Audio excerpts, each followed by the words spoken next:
Hi, I'm Michelle Begue with a look at what's happening in Latin America now. But first, our news trivia.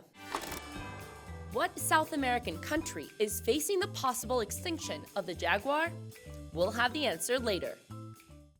Peru reinstated the mandatory use of face masks this week as the country struggles with a fourth wave of coronavirus cases.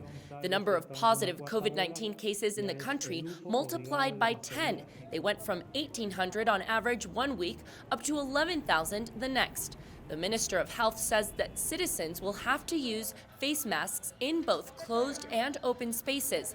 The mandatory use of masks had been lifted in May. Chile's Constitutional Assembly presented its proposal for a new constitution. The text of 178 pages with 388 articles was presented to President Gabriel Boric. The new constitution aims to establish social rights, including rights for the indigenous and women. Chileans will have the final say on whether the proposal is adopted or rejected on September 4th. Citizens have 2 months to read through the new text, as voting in the plebiscite will be obligatory. It happens every year, but the images are hard to comprehend. Tons of trash are thrown into streams and canals in Manaus, the largest city in Brazil's Amazon rainforest. The accumulation of trash is most noticeable after the rainy season as the water rises. Officials have to scoop out bottles, plastic, and even home appliances year after year from the water. Authorities believe the situation has gotten worse. They attribute the problem to people's lack of environmental consciousness when disposing of trash.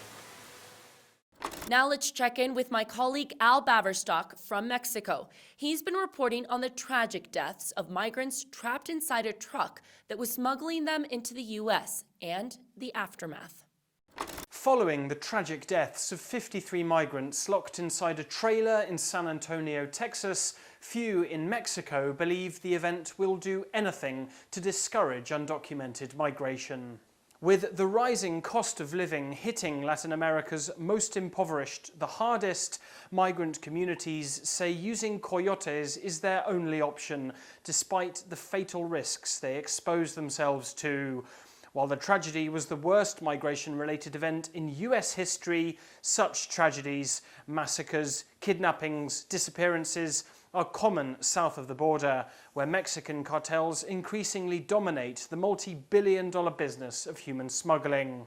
And as long as refugees see the US asylum process as hostile, they say such migration-related tragedies will continue to occur. Now let's take a look at the stories we're following for next week. We're watching the changes happening in Argentina's economy. The country's global bonds fell at the start of the week. It happened after the announcement that President Alberto Fernández named Silvina Batakis, a left-leaning policymaker, as his new minister. Days before, the economy minister of the last 2 years, Martín Guzmán, abruptly resigned. Argentina's economy is struggling with rising inflation. And now the answer to our news trivia. The answer is A. Argentina is close to losing the last of its jaguars living in the northern Gran Chaco region.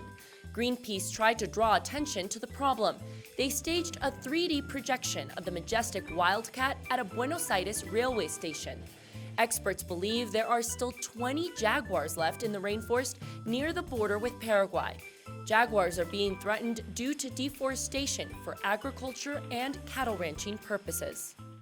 And that's it for this week. We'll see you again soon on Latin America Now.